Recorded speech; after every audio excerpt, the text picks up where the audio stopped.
Welcome, everyone. I'm Mike Messinio. And I'm Stephen Sigmund. Welcome to the Weekly Movie Throwdown. This week, we're kicking off Dev Patel month with the overlooked 2021 gem, The Green Knight, written and directed by David Lowery. I'm really looking forward to this month. Dev Patel is someone who is on my radar, but I haven't really done a deep dive on him or really appreciated him, I think, the way that I should. And I think that we're going to really be able to do that by the end of this month, especially with him making his directorial debut with Monkey Man, which we're going to cover. Yeah, so that's how we came around to Dev Patel month, which we both were really excited to see Monkey Man, which looks pretty crazy. And it seems like a nice time to kind of look at how we got here, because this not only looks like a good acting performance, but it looks like someone who is really assured in filmmaking. And the question, of course, becomes, well, how did we get here?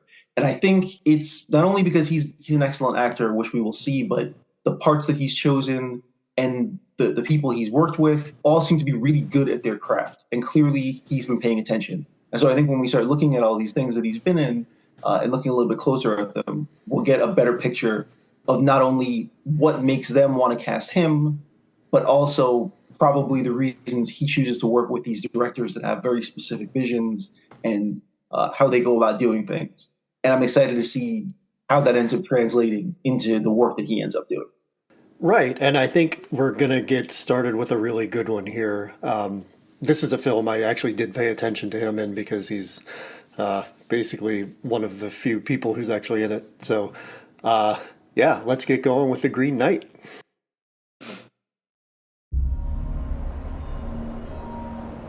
Friends,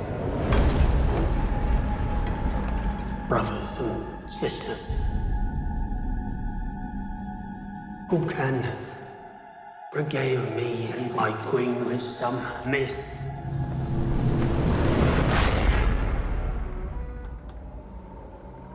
or tale?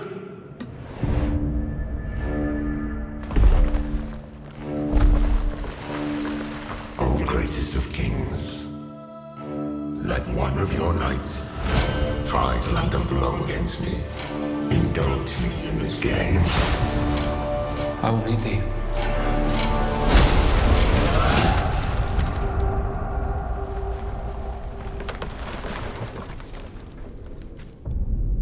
One year hence.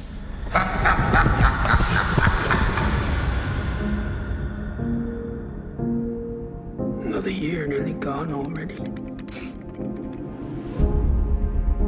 You must seek him out. Was it not just a game? Perhaps, but it is not complete. You'll find no mercy, no happy end. Why do you stop me? Your doom is at hand.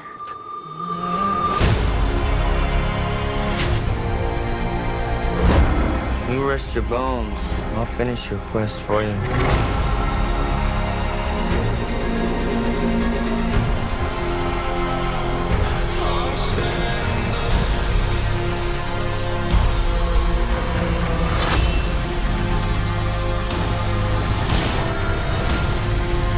And what do you hope to gain from facing all of this? Honor.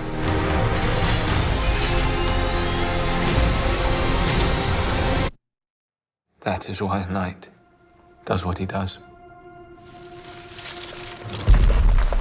Are you ready?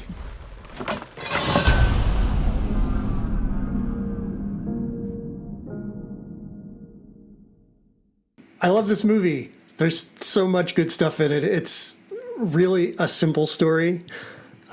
Basically the hero's journey from the beginning with a few things thrown in, and visually arresting. There's so much production that I want to talk about. But to help us get through it, because it's so dense, we have our first ever guest this week, which I'm very excited about. Joining us is the author and my wife, Laura Carney. Hi, Laura. Hi, I'm the author of My Father's List. It's nice to be here. Oh, yeah. And speaking of my father's list, that's part of why I wanted to have you on, because first of all, I know you love this story of Gawain, and particularly as it relates to Joseph Campbell and his telling of it. But you also wrote a book, which I feel is kind of a quest in itself. So I think that gives you kind of a unique perspective on this film. Do you want to tell us a little bit about My Father's List really quickly? Yeah, My Father's List was my own epic adventure that took place over 6 years of attempting to finish the bucket list of my late father, which I didn't even know existed until 13 years after he died because of a distracted driver. For many reasons, the quest that ensued and that I described in the book is something that's after my father's own heart. But I would imagine that the fact that it is sort of what you would call a father quest, where the hero sets out to find their father but actually ends up fighting themselves, is also something he would appreciate, as he was an enormous fan of Camelot and King Arthur and the stories of the Knights of the Holy Grail. And boy, it's hard. I'm hard pressed to find, and that's not for lack of searching. I'm hard pressed to find better examples of the origins of the hero's journey in literature than King Arthur. Yeah, and that's where this takes place. Gawain is in the film. He's the nephew of King Arthur, and his mother, seeing that he's basically sort of a layabout. He really is someone who lets life come to him and doesn't really take initiative. She creates this game for him by evoking, through witchcraft, the Green Knight, and challenges him. He takes it a little too far, and then the story of the Green Knight is that whatever blow is inflicted upon him, a year later, that person has to go to the Green Chapel and have the same thing inflicted on them.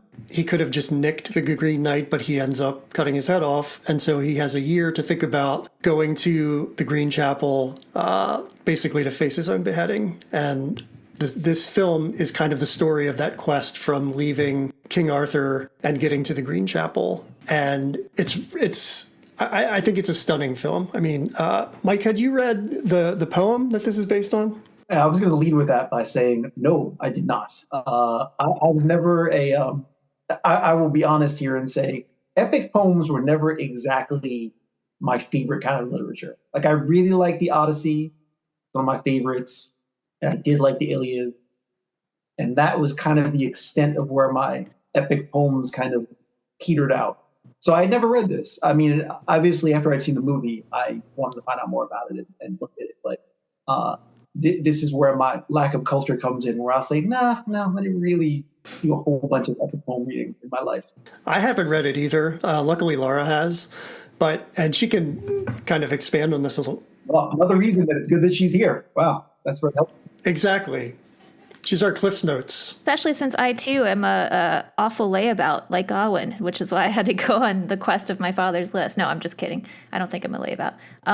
But that brings up an important point, though, because the story of Gawain in this movie was changed quite a bit, actually. Not so much in the plot, although there are elements of the plot that are a bit different from the poem, but more so the growth of the character. Just to refresh my memory from reading this poem at University of Delaware, I did a little bit of research on it and was trying to remember when exactly it was written and what time period it was meant to evoke. It was actually written in the 14th century, and it was, what I remember it being described as when I was in college was the first ever known published poem. Like the first ever known published work, and that its poet still remains anonymous to this day. We don't know who wrote it. But despite being written in the 14th century in the Middle Ages, it actually is about the stories of King Arthur, which I believe they're set in time in the 4th century AD, which, just for a little bit of a refresh on what was happening in the world in the 4th century, this was a time period where Rome had conquered all of Europe. Maybe I should just read this out loud to you guys, because I found this in one of my books on the Holy Grail. Let's see. Laura has books on the Holy Grail. That's the kind of household we have. Okay, for us, the important thing is the missionization taking place in that early period of the British Isles. Great Britain became Christian along with the rest of the empire, and with the legendary St. Patrick, Ireland became Christian in the 5th century, et cetera, et cetera, et cetera. I mean, what this really talks about is the background of Arthur and how he came to be, which is that what's happening in that time period is a great deal of chaos. You have, a formerly pagan Celtic area of the world now being conquered by Christian Romans, and then Rome falls. So it's like, what the heck's going to happen now? And in my research on this, what I've discovered mostly is that essentially every time these stories about King Arthur become popular throughout history are also moments of chaos. It's also moments where we don't know what's going to happen next. So that's why I think it's super fascinating that Gawain and the Green Knight came out during the pandemic. Because it's like, what are we going to do now? Like, history is changing. And then the other 2 times besides the Middle Ages, which it makes enormous sense that these stories came to popularity in the Middle Ages. And just so you guys like get a feeling for how popular they really were, I mean, King Arthur in the Middle Ages was like Star Wars to us. And like people were naming their kids Gawain and Arthur and Lancelot. like they were like pop culture heroes in the Middle Ages. And that too was a very chaotic time. And it doesn't really come back around until I would say 400 years later in the Victorian era. And then, of course, by the time we're in the Victorian era, that's like late 1800s. What do we have happening then? The Industrial Revolution. So people were terrified because the world is changing. And now all of a sudden we have Le Morte d'Arthur, like this epic poem by Sir Thomas Malory. Now we have, just these incredible renditions of the Arthurian legend coming back up to the forefront of people's consciousness. And then the next time we have that happening isn't really until the 1960s, right? Especially in American culture, because then you have John F. Kennedy, and he was known as the Camelot. Like we're having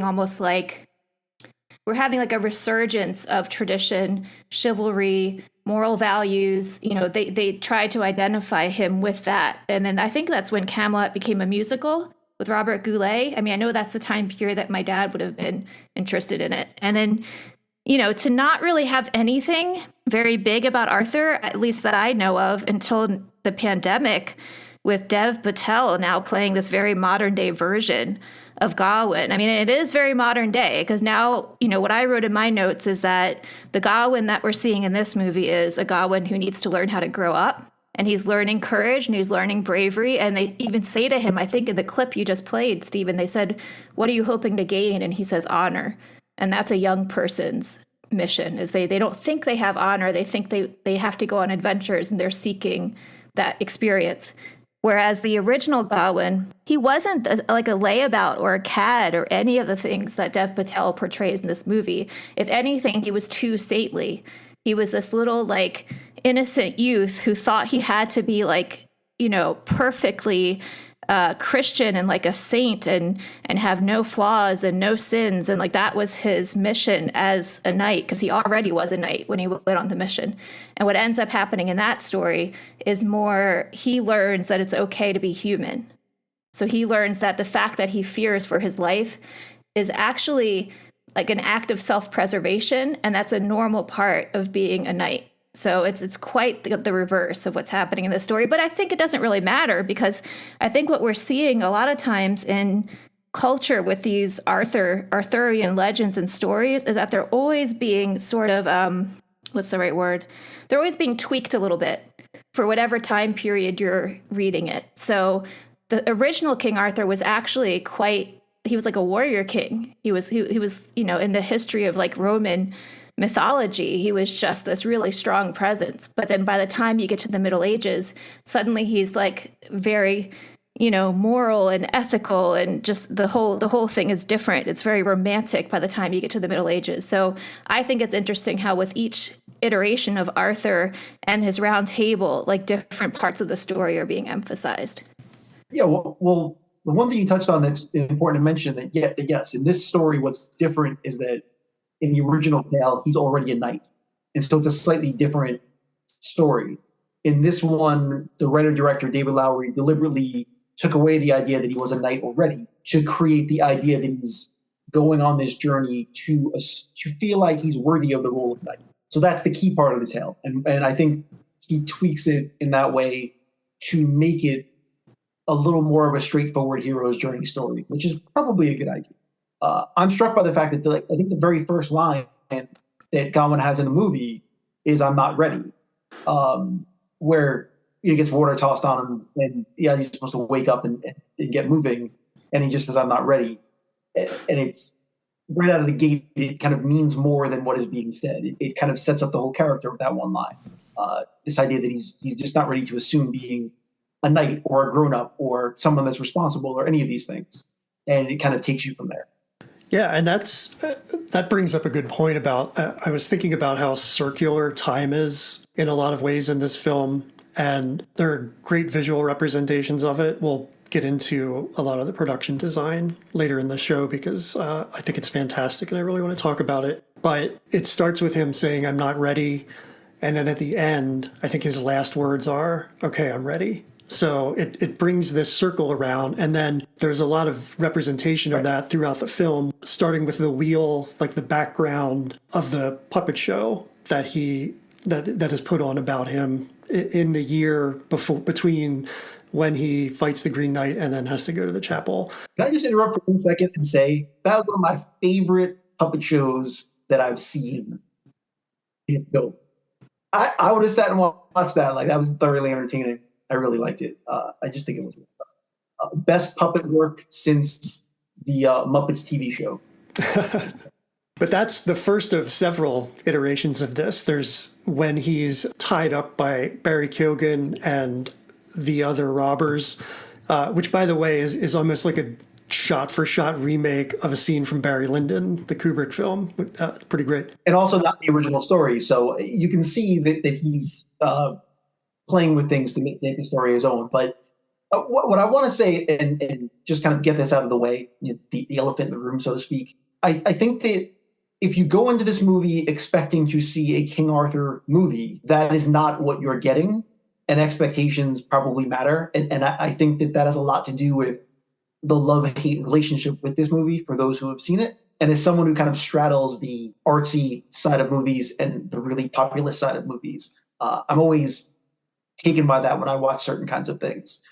This is a movie made by someone who clearly has loved film their whole lives and very much brings in everything that he knows. And it's a very artful movie. If you're looking for sword and sandals and kind of epic battles, and that's what you think you're getting, you've been lied to. And I can see certain people going into this with that expectation and finding that they're getting a meditation on death and completely recoiling from it, feeling like they've been lied to. So just understand that what you're getting isn't a normal tale of knights and battles and sword fighting. You're getting a very well-paced, methodical film that really ruminates on death and bravery and the nature of what it means to truly accept your fate and your life. So, I think it's important to know what your movie is before you go to see it, so you don't end up being disappointed. But that's what we're dealing with. I think it's interesting that you mentioned that because I think, as we were talking about before about how each version of the Arthur story is adjusted to meet the needs of its time. The recurrence of the circle in this.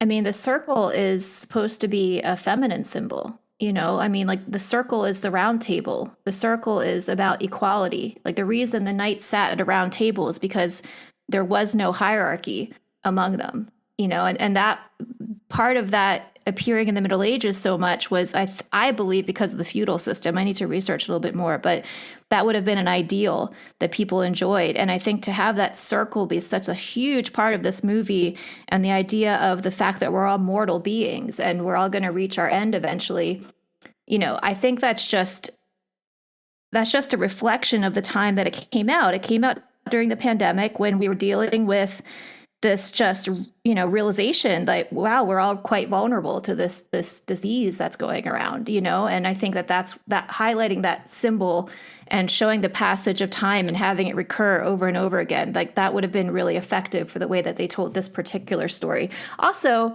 the women in this telling are really strong characters. I think that's important too, because that circle comes from paganism. It comes from, if you go to Ireland today and you look at cemeteries there and you see each of the gravestones in the cemeteries, what you're going to see on the tops of them aren't just crosses. You're going to see a cross with a circle around the top of the cross. And what that was a combination of a pagan and a Christian symbol. So to see that circle appearing over and over, and then on top of it, the women kind of orchestrating the entire thing that's happening, right? Like if you look at Morgan Le Fay, if you look at the fact that Alicia Vikander is playing both of the main love interests, I think that's really interesting. Like that this is a movie, I think, that is accepting the presence of the feminine in your life as opposed to fearing it or wanting to conquer it, which I think was more of what the original Arthurian legend was about. The female aspect of it, that's a huge part of it. But I want to go back to something you said earlier when you were reading from the book about, and I think this speaks to the feminine aspect of it, the paganism versus Christianity, because that's kind of a big part of this.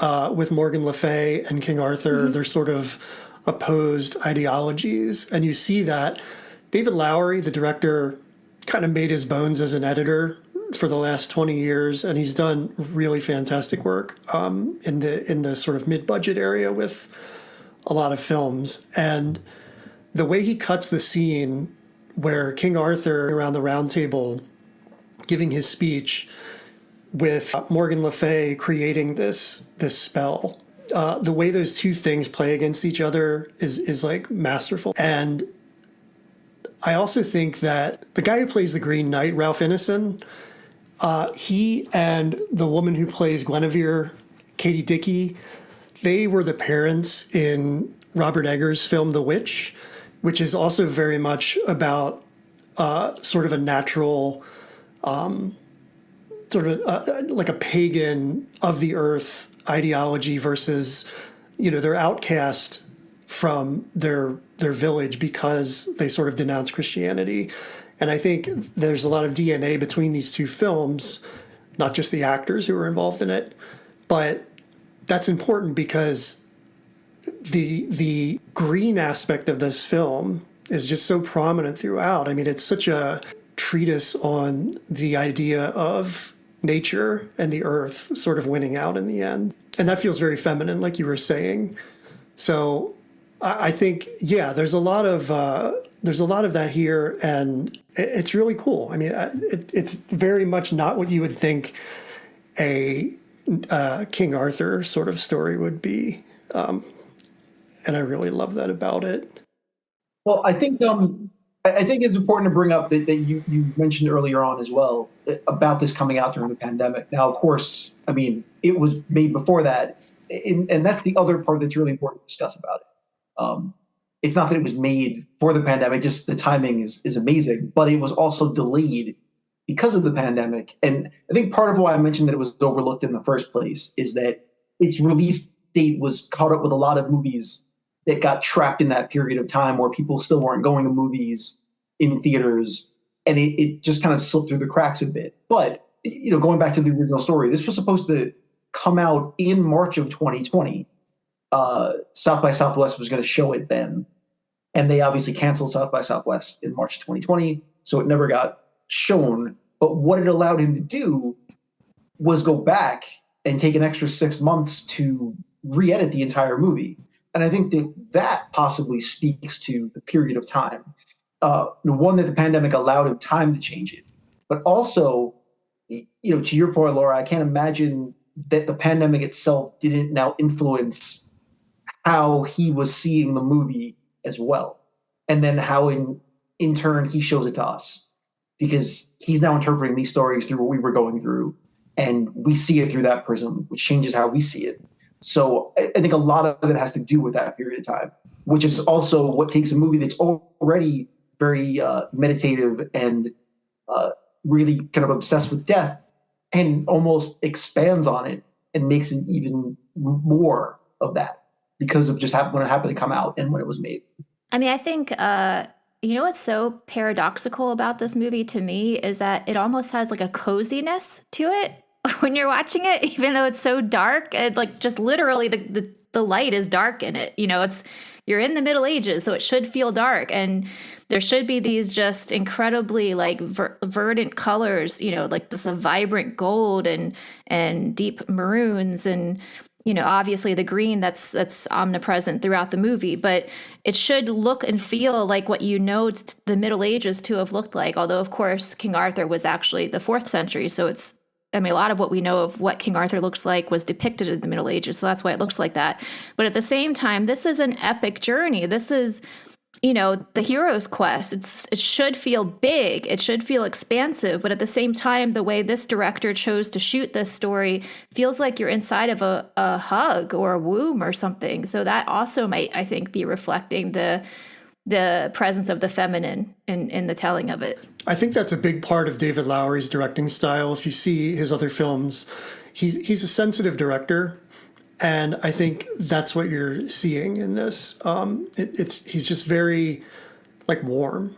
If you watch A Ghost Story, it's just, even though it's about a ghost, like there's a warmth to it, and I don't think he can help that. That's just who he is and how he directs. I was going to bring up that I had seen Pete's Dragon previously, because I have kids and it's the loft that I see all of these movies that come out, unfortunately. And I have a very love-hate relationship with all of these Disney live-action remakes of the animated movies. One, because it's just a straight money grab, but and all the things I just find problematic with trying to make them live-action. But Pete's Dragon was a nice movie, but one that was kind of under the radar, so it would almost make sense that they would make it again in a live action type of setting. But this was the first movie I had seen of David Lowery. And what you're mentioning about the fact that he's very warm as a director, that really came through in that movie. I enjoyed that movie immensely, much more than I expected that I would, just for that reason. That you feel like it was a movie made by a director who has a lot of empathy and puts a lot of feeling into their work. And it came through in a movie about a fake dragon that was obviously CGI and everything else, but he found a way to bring a great warmth to it. And I've seen it more than once, and I really enjoyed it. So that's what he ends up bringing to a movie like The Green Knight. Because the other thing I was going to say was I definitely picked up on what you picked up on, its connection to the witch.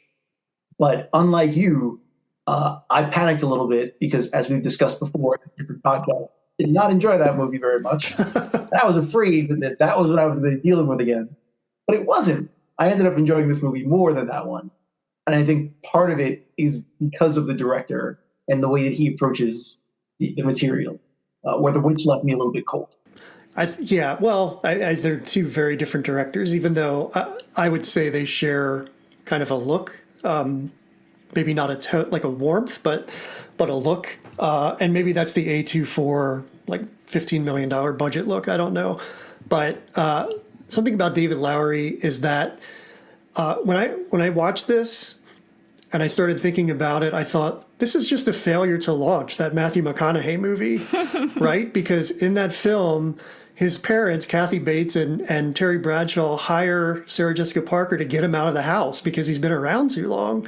And that's basically what Morgan Le Fay does here. And in something that I, much to her regret, basically by the end, and actually that's an interesting parallel because the mother is almost going through the same thing Gawain is going through on his journey, sort of regretting what he did to the Green Knight in the beginning. She's regretting creating this scenario to begin with, to the point where I believe, and it's a little ambiguous, but I believe she's voicing the fox when the fox says, "Come home. Like, you don't have, your secret's safe with me. You don't have to face the Green Knight." But David Lowery says that this concept was based on his mom kicking him out of the house because he was around for a little too long. So maybe there's like a maternal feeling to his work because he was around his mom too long. I don't know. But I love him nonetheless. I mean, maybe that's why I love him. I don't know. But the fox, just since I mentioned him or her, we don't know. Laura, the fox plays a very different part in the poem, right? Yeah. Do you want me to touch a little bit on some of the differences? Yeah. Okay. So basically, I mean, there really aren't that many. I mean, I think he stayed pretty true to the theme and the idea of the story. But initially, when the Green Knight shows up at the Round Table, so in the movie, you see a very old, aging King Arthur. I mean, it's pretty clear he's on the way out. Like, he is not going to be king for much longer. He's looking for an heir. And in that time, it really was often matrilineal. So it would have gone from an uncle to his nephew as opposed to father to son. So Gawain is his nephew, and an obvious choice for that in this movie. In the book, King Arthur was still actually pretty young.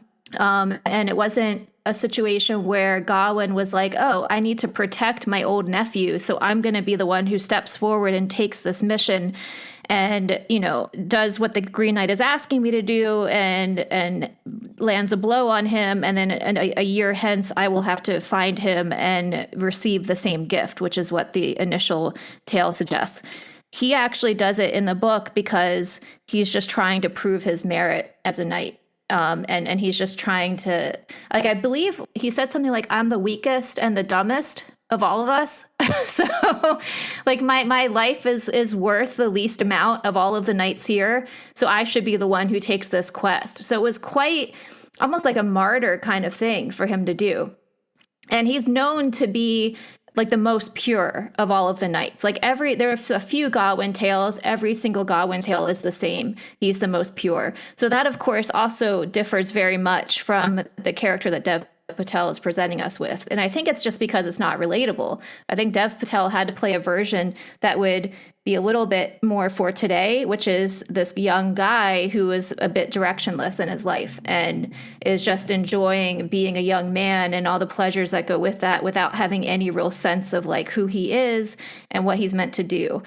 So I think that I understand why that had to be changed. I also understand why he decided to introduce, you know, the character that what's his name? Barry Keoghan, the character that he plays, where he's like, you know, just he's the vagrant who's out amongst the battlefield, and I mean, it's obvious to anybody watching the movie that this guy is a thief. You know, he's probably going to create trouble for Gawain. But it's not obvious to Gawain because he's been so sheltered living in Arthur's court. And he also has a little bit of an arrogance because of his experience. So he doesn't understand that, like, what's about to happen to him. But we all can see it coming a mile away, that by the time he gets into those woods, he's going to be jumped and he's going to be attacked by Barry and all of his buddies. And, you know, so I think to have the director introduce that character, and then even like the after that, when he meets Saint Winifred, who's the ghost who's now lost her head, and he actually has an interaction with her. I mean, that's interesting too. And I think that just adds to the suspense of the story we're watching, because it's really freaking scary to watch him go into that house, you know, and like nobody's there. And it almost has like a Grimm's fairy tale feel to it. Like you're really getting deep into the hero's journey by having that detail be there. But that also was not there in the original poem. I mean, the original poem, he sort of was just out in the wild like Snow White, like dealing with the wilderness. And then he lands at Lord Bertlock's house. And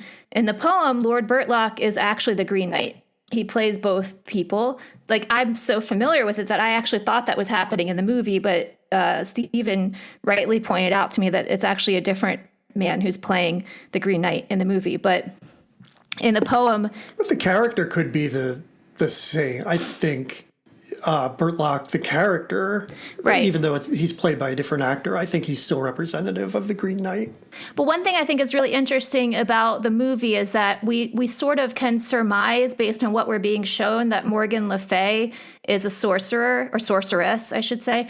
And we know that she's his mother, and she's sort of orchestrating things, and we think she's the voice of the fox, but we think she's also the woman, the white-haired woman with the braids and the mask on. Oh, definitely.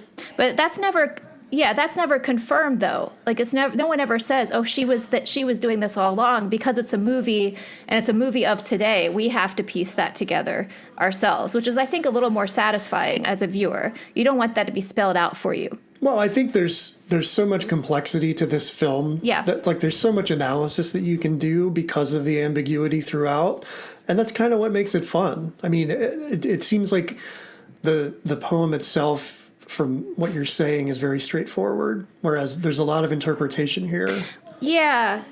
Well, in the poem, they do reveal that it was her the whole time. Right. And she's not his mother, she's his aunt, which makes more sense in a way, because it's my understanding that women who were known to be witches or sorceresses also usually didn't have children. So she would have been his aunt in that time. Because, half the time when witches were burned, it was just because they didn't have kids. Like, oh, she must not be a real woman, Like, she could own property. She has too much power. Let's get rid of her. That basically was what it was. But, in the poem, it's made obvious that she was behind it. Also, like, she did it. She orchestrated the whole thing. She took Lord Bertilac. She made him the Green Knight. She cast a spell to make him green. He didn't really have any of this, like, Green Man look to him. The Green Man is another mythological character who was known to like look like a tree, and that's how they present him in the movie. But in the book, he just looks like a really fancy knight who happens to be green. He doesn't have any of that stuff growing on him. And he has these like fierce, terrifying, glowing red eyes in the poem. Like that comes up time and time again. In the movie, I think we saw somewhere that the director said he wanted him to look like Santa Claus at the end. To have like this kind look to his eyes. And he definitely did not have that at all in the poem. He was terrifying in the poem. And the whoever this anonymous was who wrote the poem, he went to great lengths to describe how completely terrifying he was. And also like much larger. They did stay true to that in the movie, but much larger than Gawain, who comes across very childlike in the poem. And in the poem, when Gawain encounters the wife, the lady of the castle, the lady, as Vikander would say in the movie. Lady. Will you make me your lady? So good. Yeah, so funny. But in the poem, she is tempting him 3 times, just like in the movie. But each time, basically, he gives her an increasing number of kisses. So the first time he gives her 1 kiss, the second day 2 kisses, the third day 3 kisses. So he is returning those kisses to the Lord when he comes back. And each time the Lord goes out hunting, he's killing something that's harder to kill every time. So the first time he comes back with the stag or the deer. The second time he comes back with a boar who put up quite a fight. And then the third time he comes back with a fox. But in the poem, the fox is actually dead. But the fox was much harder to kill because he's so cunning. And that is meant to symbolize the fact that Gawain, even though he gives him the 3 kisses on the third day, he completely hides from him the fact that he's got this green garter on, which exists in both the poem and the movie, except in the poem, Gawain never takes the garter off. And then when he does go and greet the Green Knight to meet his fate, there is like a, I don't know what you'd call him, a servant or like a Roman or oarman. He's standing by the river that he has to get across in the boat, and he's going to guide him. And he tells him, hey, you know what? Like, here's your last chance, buddy. You can get out of this if you want to. I won't tell anybody, like save your neck. And he just ignores him, and he gets in the boat and he goes and he meets him anyway. And then when he's there and he has the thing wrapped around his neck, the garter, he never takes it off. He just doesn't tell the Green Knight about it. And the Green Knight just gives him a little bit of a nick on the neck. And he basically says to him, I could have done nothing to you. I could have just let you live. I'm not going to kill you because you've proved yourself worthy during this whole quest. But I did hurt you just a little bit because you got that garter on and you didn't tell me about it. So he's basically being punished for his deception. And that is the main lesson of the original Gawain, which is that you can be as pure as you want to be and like just try to be this epitome of what you think a knight is supposed to look like, but you're still a human being. Like when it comes down to it, you're probably going to lie to save your own life. And that's the lesson of that time period that they needed, because I think they're still sort of grappling with this idea of Christianity. And, like coming from these pagan religions, which they would have respected the idea of protecting your own life. Because in a pagan religion, it is so much more earthly. It's so much about being what it is to be human. Whereas following Christ would have been like, I should be willing to sacrifice myself for anything. So that was the initial lesson of the story. Whereas in this one, I just think that those tenets of Christianity, it wasn't something that could be talked about or taught the same way in this modern age. So instead, it's more a battle against toxic masculinity, I think. And it's just this idea that, he can say no to all of these advances that this woman is presenting him with. Like he can stand up to that, and he can become a man who commits to something. Like he can be someone who chooses to be good and chooses to lead a brave and courageous life, as opposed to like the cad that he was before. That's the way I saw it anyway. Well, so let's get back into the how the story unfolds. He faces challenges before he even gets to the Green Knight. And that is the quest. But I have to say that was a little bit surprising initially. That after the scene at the beginning happens where he chops off the Green Knight's head, it just jumps ahead a year. I wasn't necessarily expecting that to be how the story unfolded. There might be a little more of him dealing with what had happened and kind of understanding what took place.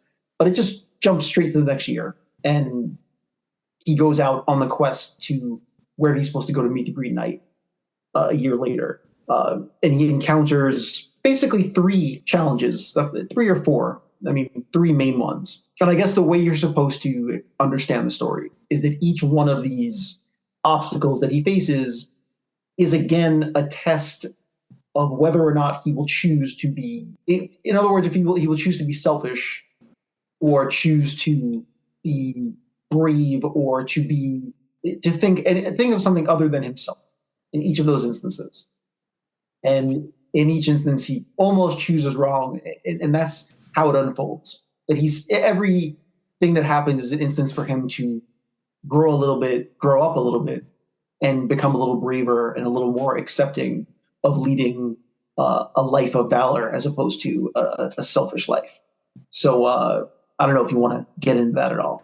I think the first time we see him kind of change from that is with Winifred. He goes into the water to retrieve her head, and I don't think he would have done that prior to that. So I think that's the first kind of inkling of him at least starting to change and to go in a different direction. But he does at first ask what is in it for him. Right. He does ask first what he's going to get out of it, and she basically just says to him, "Are you kidding me right now? Like, is that really asking?" I actually researched that scene just a little bit, and what I found was that Winifred was mentioned in the initial poem, but it wasn't played out. Like, you didn't see the whole thing happen.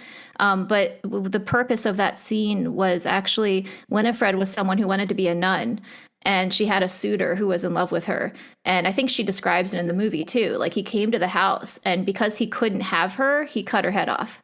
So it's meant to be almost like just a cautionary tale for Gawain, that this is the kind of man you could be.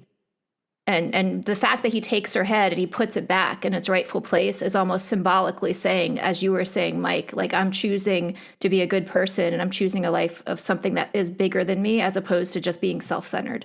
Right. Whereas in the first obstacle he faces is the beggar on the road, and he doesn't really handle it in the best way. He just kind of dismisses the guy after getting information from him. And of course, that comes back to haunt him in the end. So that's the first one where we see that he's just really got his head up his own butt and ends up paying him for that one. Whereas the second one, he almost does that, and then it kind of thinks better of it. So you can kind of see the progression of where he's going. Although by the time he ends up seeing Lord and the lady in the third obstacle, so to speak, it's not that great in that one either. He still lies to them and doesn't exactly comport himself in a knightly manner. Well, the battlefield's interesting too. I just want to mention this really quick, Stephen, is that the battlefield is something that's showing him that other people's perceptions of what it means to be a knight are kind of different from what he knows them to be. So he's leaving this sheltered environment of Arthur's court, and he's going out into the world, and he's seeing, oh, my uncle is this wonderful king who is benevolent and moral and ethical and cares about me and teaches people how to be good. But at the same time, all these people are dead on this battlefield because of my uncle. He also was a king who had to be involved in wars in order for his kingdom to survive. Well, that's important too, that the director talked about this quite a bit as well, of how King Arthur is portrayed in this movie. with the idea being that the king and queen look sickly, and that's a representation of kind of the decay of that way of life and almost that way of being. And that's where the battlefield scene is the other piece of that, showing that King Arthur's whole way of being is almost death and destruction, that you're seeing the decay of man.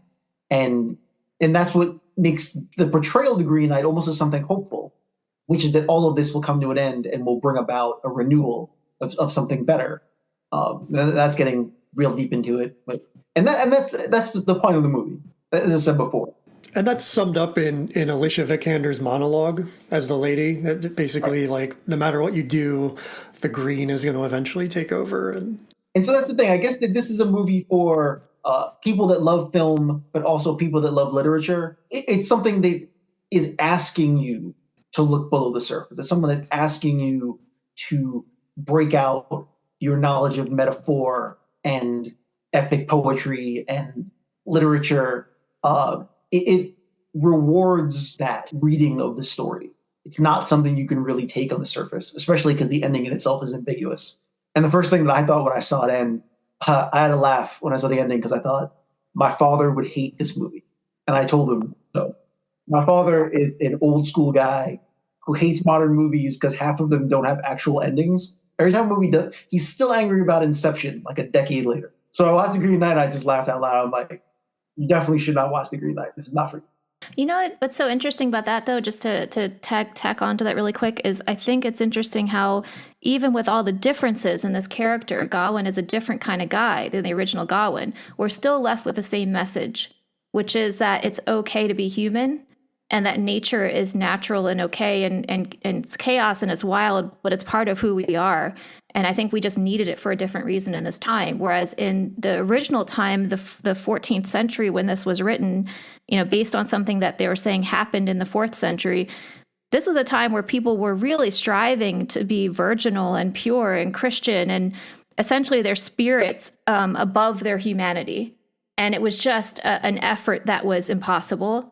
And the original tale is telling you, you are human and that's okay. And nature is not something to be feared. But of course, back then, I mean, the way they lived, I mean, they show it in the movie. Of course, she would have been terrified of nature. It would have been something that could annihilate you much more easily than today. I was going to say that David Lowery re-edited the film during the pandemic. And one of the things that also came out of that is that there was a definitive ending where Gawain had his head cut off, but it turned out that it didn't work as well as an ambiguous ending. So your father might have liked that actual first ending where it cut off. Maybe that's on YouTube or something. I don't know. Well, I mean, let's be honest. He probably still would have hated the movie just because he prefers the Sean Connery Excalibur that came out in the late 70s. It's more his speed of movie. Again, you know, to each his own. Like this is the thing. But this is a movie that rewards someone who really likes a methodically paced, meditative movie that really grapples with big questions. But also, look, it has to be said, I mean, so we get into this, I guess now it's as good a time as any. I mean, this is one of the more beautifully shot movies that I may have ever seen.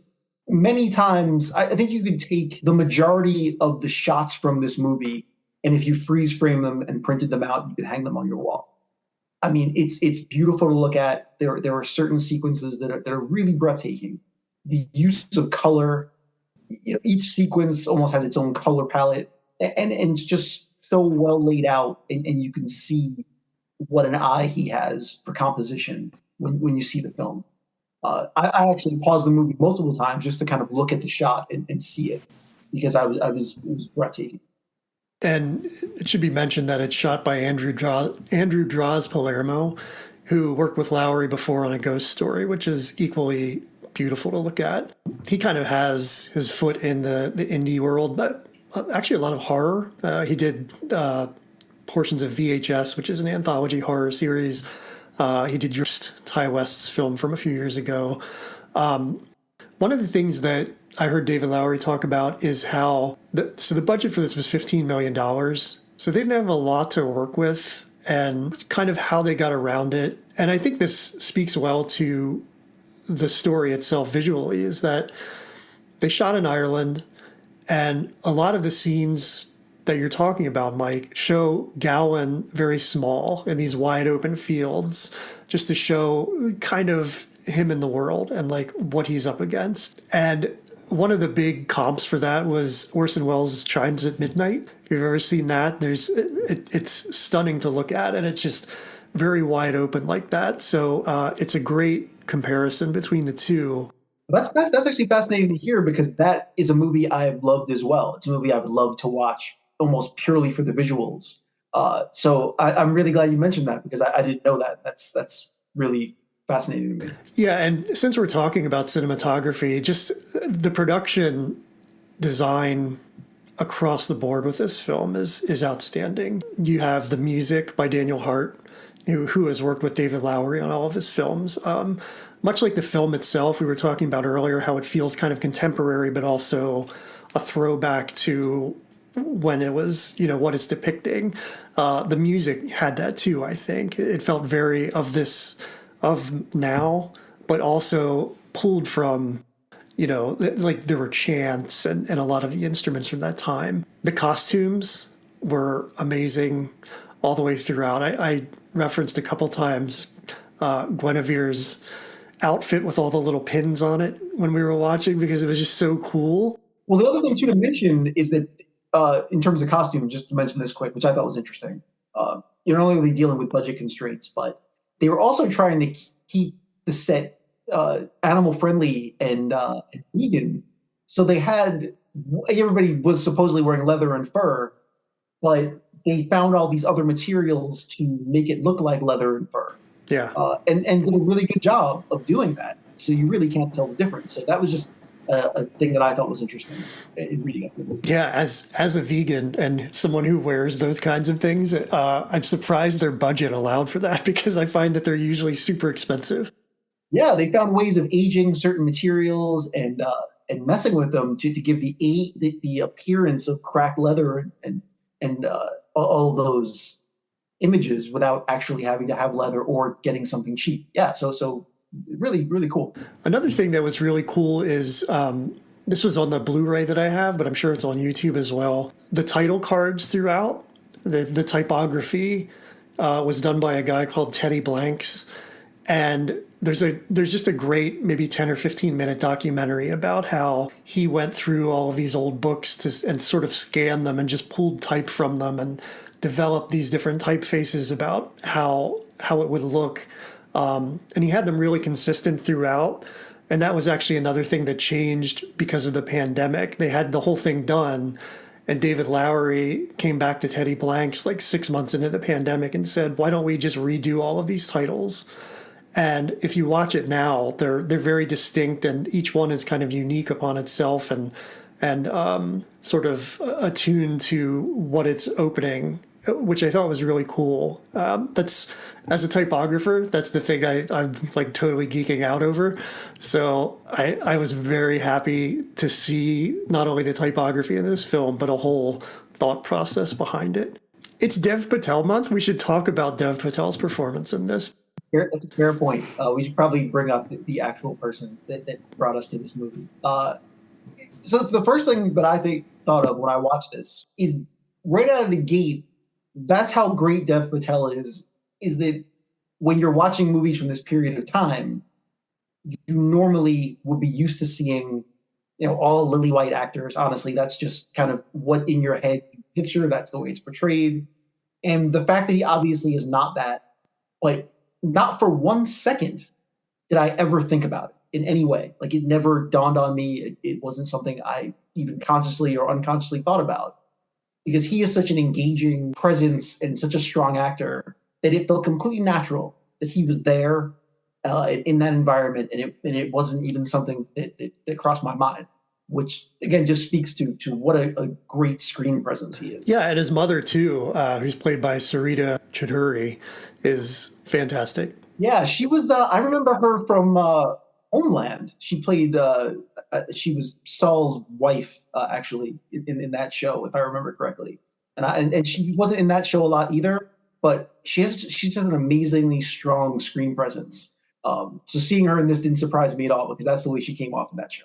I'll embarrassingly admit that I remember her from And Just Like That, the Sex and the City reboot. Oh yeah, she was in that. Yeah, that may be cut out of the show.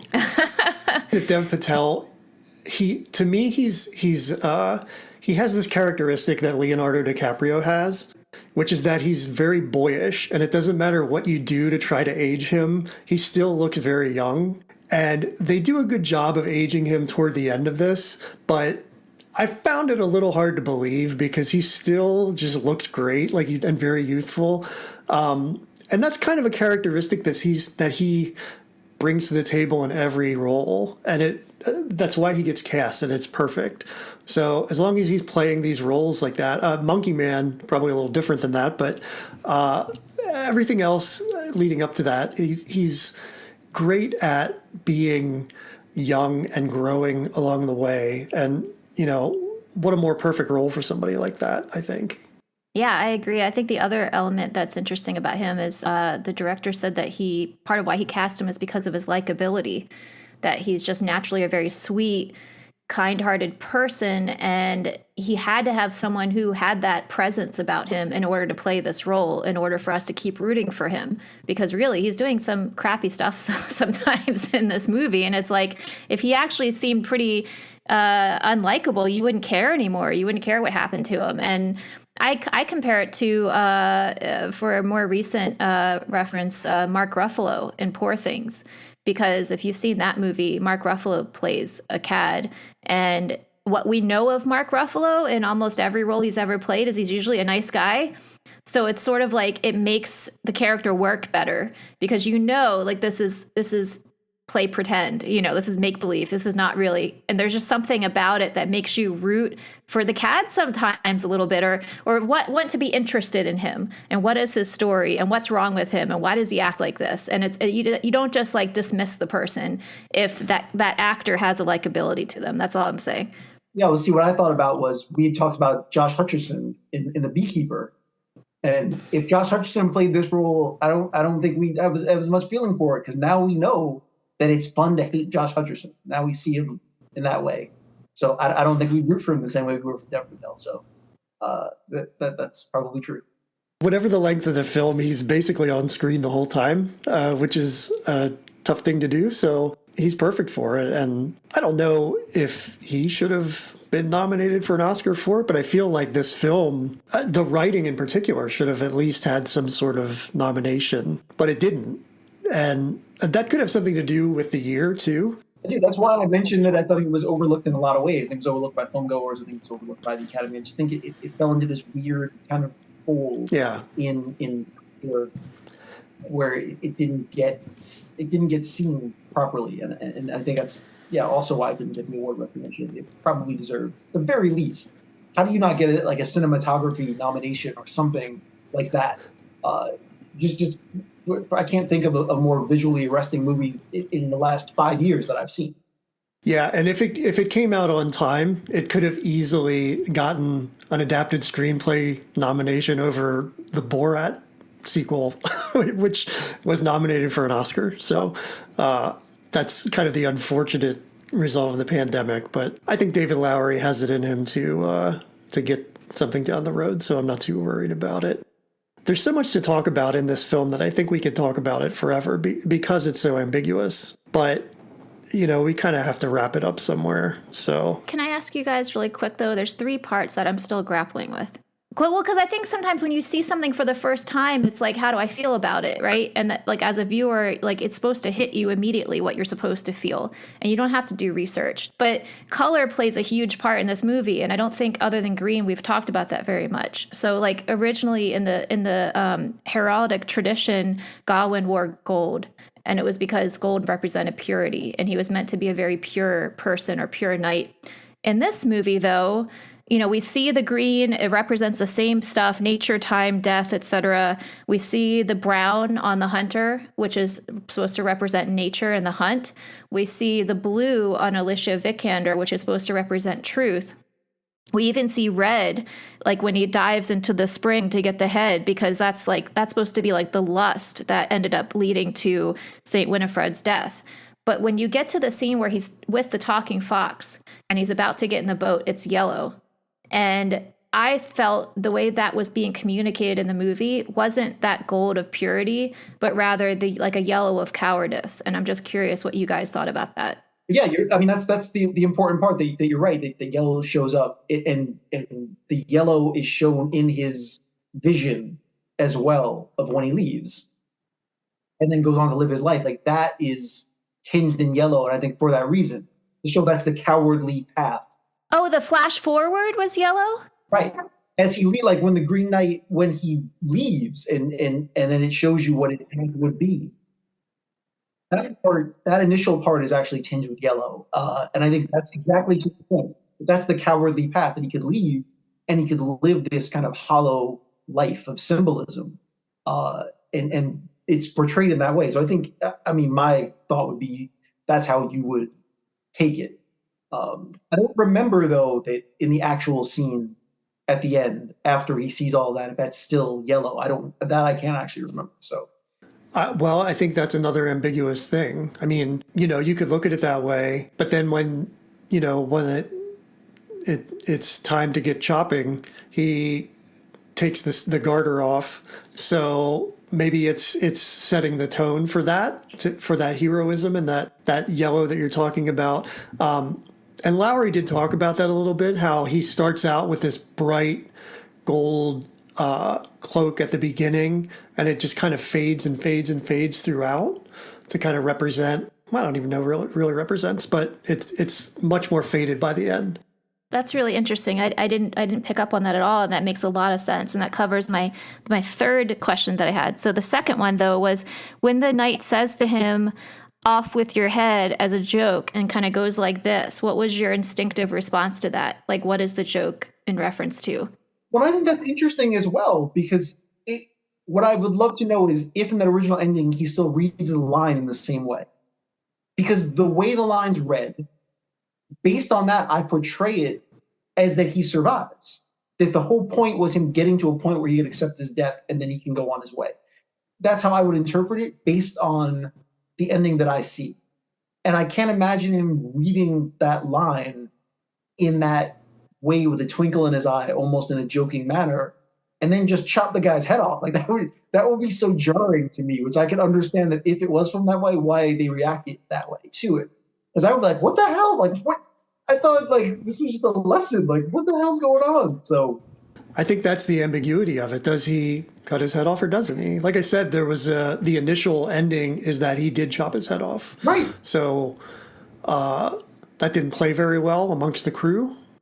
I mean, I took it as off with your consciousness, like off with your worries, off with that head you have that ruminates about everything. And this young man who's so worried about what kind of life is he going to lead? And is he going to be honorable? And in that sense, will he matter? Will he have worth? Is he going to lead a successful life? Because I think the idea is like, so much of this movie feels like a dream. Like, it feels like what it looks like in your unconscious, not your conscious mind, especially the castle. Even the castle just doesn't feel like you're in reality anymore. So the way I took it immediately was just, if you want to find honor, you want to find faith in your life, let go of all of your thoughts and stop worrying so much. I like that. I probably lean more towards that myself as I saw it. It very, very much the first viewing I had, and probably even when I rewatched it, that's still my gut feeling as well.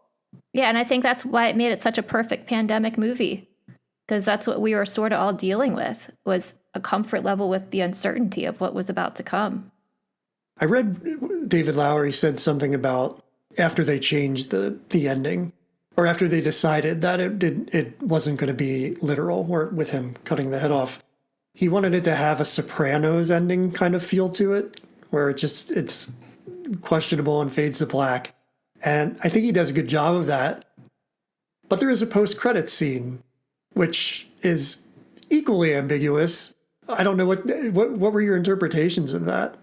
Well, I just want to say that I do find that hysterical that he takes his cues from The Sopranos. Like, you're already making what you know is going to be a difficult movie, and then you're like, you know what? I'm going to tack on the most controversial ending of all time, just for giggles, and see how that comes. Like, I'm going to do that too.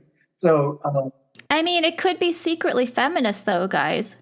Who let the Of woman course, I'm on going the to show? say that, right? But it could be though, because look, it's his daughter, right? Like it's his daughter's. That's what you're talking about, where the daughter picks up the crown and puts it on her head. And haven't we this entire movie been watching like an end to an era, as you were talking about earlier? Like this, I think Mike, you were talking about that, how the King Arthur, his world is sort of fading, and we're moving into a new time. And I think in the time that this movie came out in the pandemic, we were also talking about that quite a lot with Me Too and everything else. It's like women are starting to come into more power. And I think that's what this movie is saying oftentimes is look at the sorceress who's like orchestrating everything. Alicia Vikander, there's a reason she wears blue, because she's the one telling the truth. She's the one who has the longest monologue in the entire movie. And then, you know, every time there's some kind of innovation that's scary and new, it's a woman who's doing it. I mean, like, what about that one scene we didn't really even talk about where Alicia Vikander does the, what do you call it, Stephen? The pinhole camera? Like his portrait. And I still don't know what that means, where he's upside down. We were talking about earlier. Is that tarot? Is that the hanged man? Like, what is that? Well, there's something that, so after he takes the mushrooms, after he eats the mushrooms and spits them out, and he goes to where the giants are, the camera turns over. Oh, yeah. And it never turns back. Like all the way throughout the film, we see it basically do a 360. And in that instance, it turns halfway and then it cuts, but it never actually turns back to right side up. I don't know what to make of it necessarily, but then when the pinhole camera photograph is taken, it's upside down. And don't quote me on this, but I believe that's how it works. Just like the images that come into a camera are reversed before they hit the film or the sensor and process. But then when he fast forwards, when his head is on the chopping block, that photograph is behind him and it's right side up. So I don't know if that's representing this upside down world now where that's right side up. But the other thing is that and the portrait that he has painted of him are both kind of like these false impressions of him from the outside world. Like they depict him as this brave sort of knightly or kingly guy, and that's not really who he is. So I think that speaks to how the perceptions are of him. And which could also be why that particular picture then ends up being upside down. You want to get into that idea that it shows him as being brave, but it's then inverted in a way. Who knows? Well, maybe that's part of how we know the flash forward isn't reality, where it's right side up, because he's now in a world where things have been turned upside down. You know, it's like that's like the we're not in Kansas anymore moment.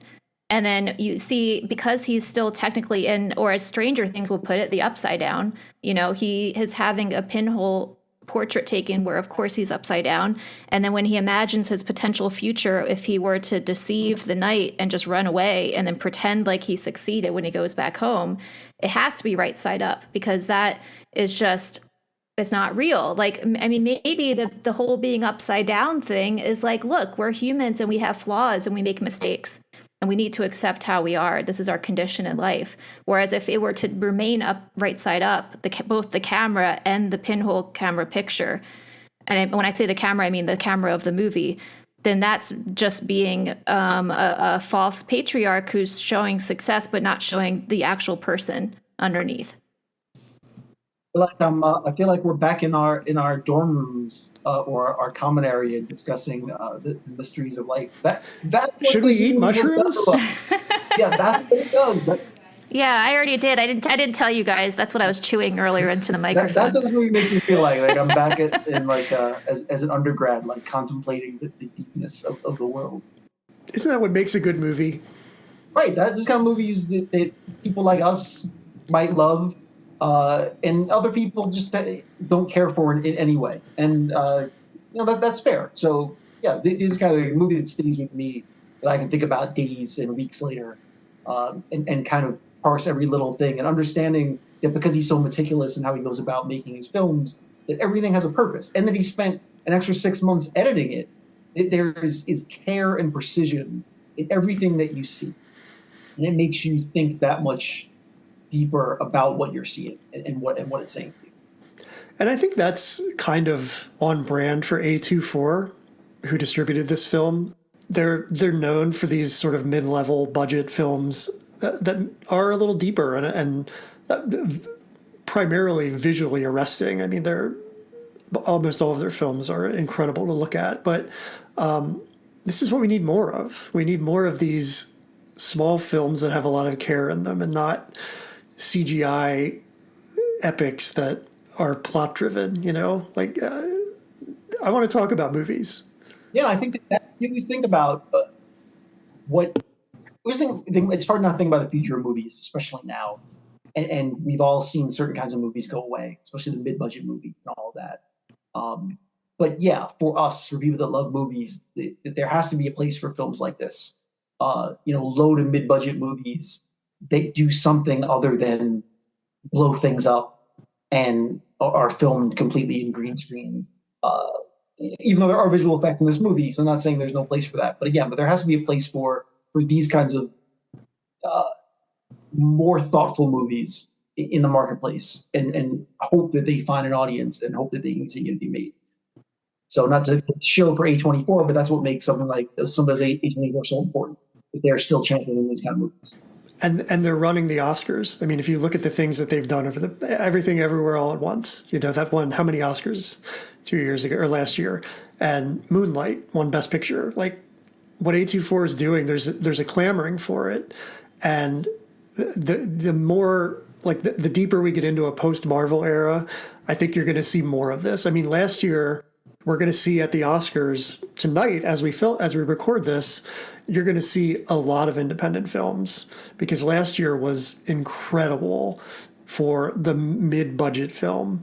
And I think with everything that Marvel and Disney have done over the past 10 years, it's petered out. And I mean, this always happens. Like mid-90s to late 90s, there was such the Miramax era, the New Line era. And I think we're getting back into that now because we're done with Marvel. I mean, the same thing happened in 68, and 38, 37, we talked about before. It's a cycle, and things like this they're going to live forever, and you're going to hear more about them. Sometimes you'll hear less, but I think in the upcoming year or two, you're going to hear more about things like The Green Knight than you do Iron Man, and thank God. I think that this is the question that I have. That's kind of the open question: whether or not streaming will help or hurt these kinds of movies. Because I do think that there are people more likely to see them at home, more likely to give these movies a chance. But I also don't know whether or not that affects the bottom line enough where they'll be supported more to get made. Because I don't know how the economics work with that. But I do think that, you'd be more inclined to want to watch this at home, which is why I do think The Green Knight, which wasn't really seen that much in its release. And there is talk about a lot of these movies that came out during this period. And of course, Dune was one of those that came out, interestingly enough, and the sequel's out right now. But the first episode of Dune, re-releasing that in theaters to give it another chance for people to find it. Same thing with Tenet. Yeah, and there's talk about these movies being re-released in the theaters to give people a chance to see them on the big screen as they were supposed to have been seen originally. I don't know what's going to come of that, but I don't know. I don't know if they will draw people to theaters or if they'll be more inclined to want to watch it in their living room. But think about seeing this on a big screen. Like what a different experience that would be. I mean, I watched the original Dune. That was day and date, so you could see it on HBO and you could go see it in a theater if you wanted to. But I watched it on my TV, which is a decent-sized TV. But then I went to see Dune 2 in a large format theater, and it was like night and day. I mean, I would never want to watch Dune 2 on my TV after seeing it in a theater. And I think that's kind of what's required now. It needs to be an event to go to a movie theater. And I think that's where these films with a $15 million budget are going to be at a disadvantage. I mean, are you going to format to IMAX to get people into a theater? Because that costs money. But do you have to? Is it easier for you to make this movie for a TV audience and hope that you find your your audience there, as a lot of movies did in the past that found their life on VHS in a way. Right. A lot of your movies, like your Office Space and things like that, that found their audience after they were released in the theaters. People found them on videotape or DVD and came to love them. Yeah. Well, I think streaming has become such a quagmire with rights and the time frame in which you can watch something and it goes away and then it's somewhere else and you have to search 50 different places. Yeah, I just got really angry that I read that American Fiction was finally released on streaming. Just make MGM Plus. And it's on MGM Plus. Even I don't have MGM. No one has MGM Plus. You might as well have put that movie in a time capsule and buried it underground. No one is going to see that movie on MGM Plus, which defeats the whole purpose because it deserves to be seen. That upset me more than anything in the past week. That's a perfect example, right? So this is a film that's nominated for Oscars that actually had a theatrical run for quite a while. And it's on MGM Plus, which is owned by Amazon. It's not even on Amazon. Tonight are the Oscars, and unless you pay $20 or a subscription to MGM Plus, you're not even going to get to see an Oscar-nominated film. That's the problem that streaming has created, because the studios are partnering with these streamers, and they'll throw a film into a theater for a week so it can have Oscar contention, but you can't see it otherwise. But you have something like A24, and they're releasing everything in a theater all the time. I went to see Stop Making Sense in a theater, I don't know, maybe 3 months ago. And that's a 40-year-old film almost. It's a concert film. And I went at a 10 a.m. screening on a Friday, and there were 30 people in this place. Not only were there 30 people there, they were dancing. That's the kind of event you have at a theater for a concert film that's 30 or 40 years old.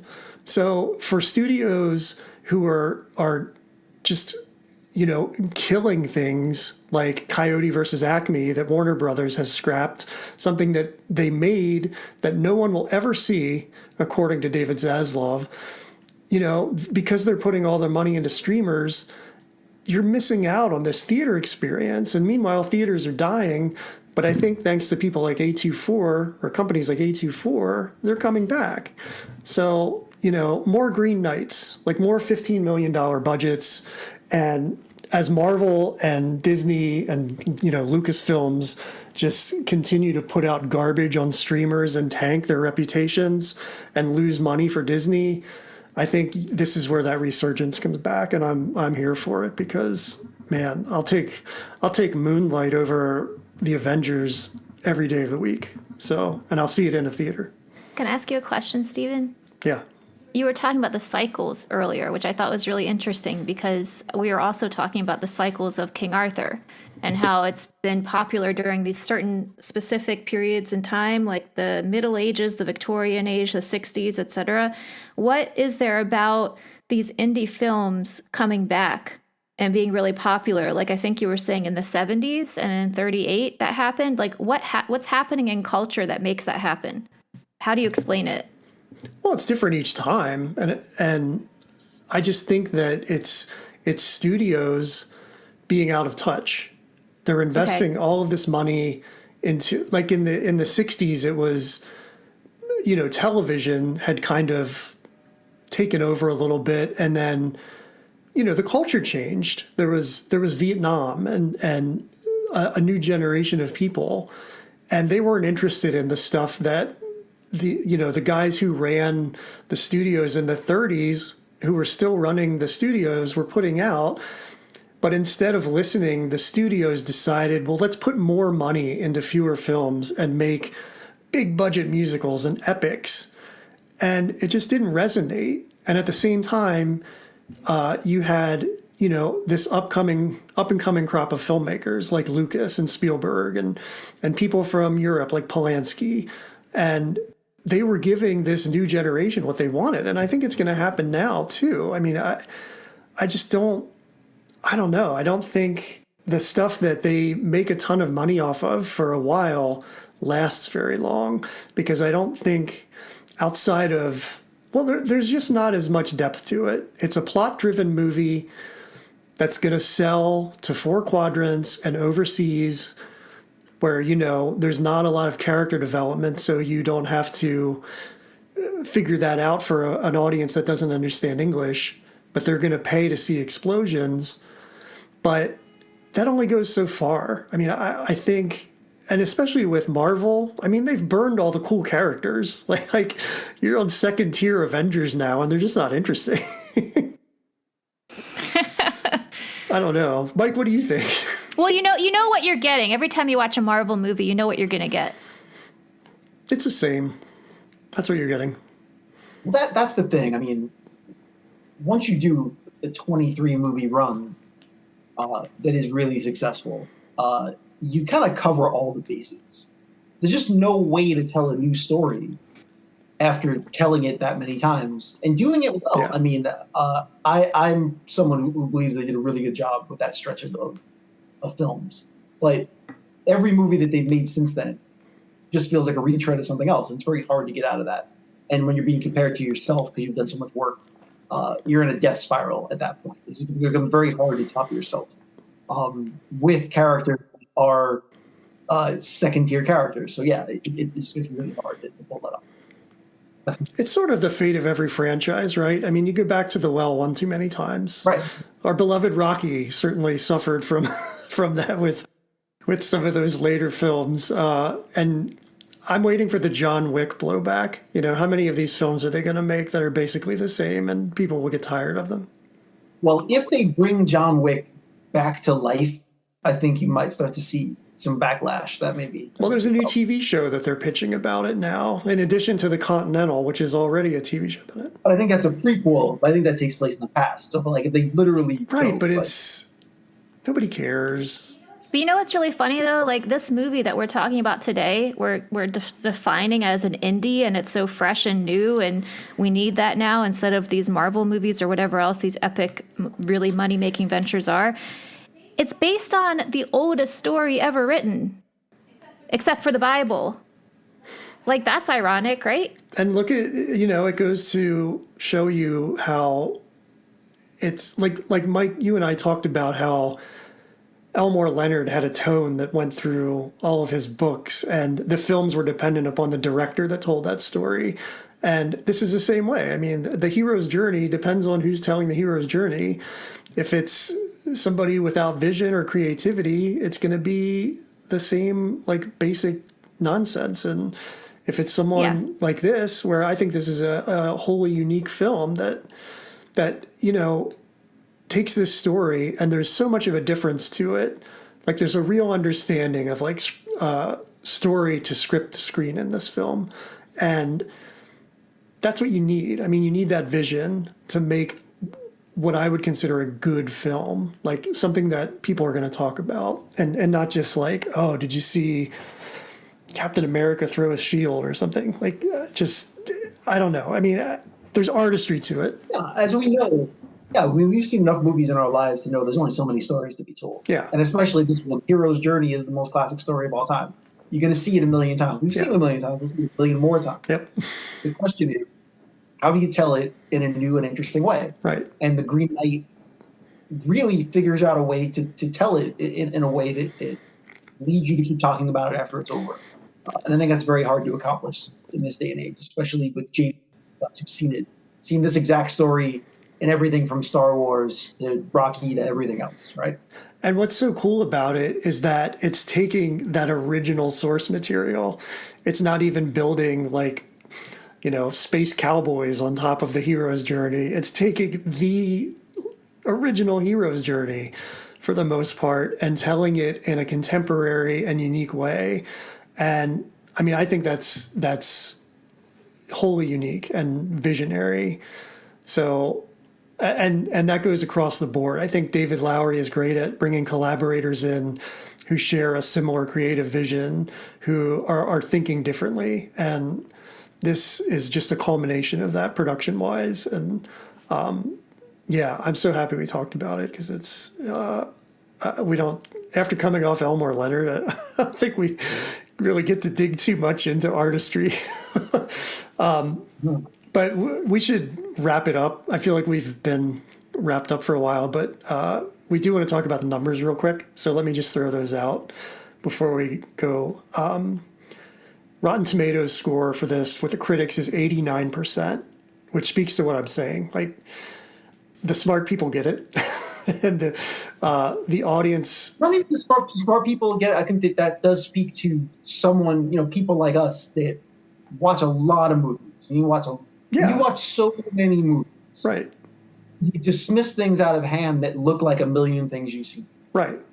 If you're a jaded critic and you sit down and see something like Green Knight, I think that you're really taken with the fact that you're seeing something that you really don't think that you've seen before in a way you don't think you've seen.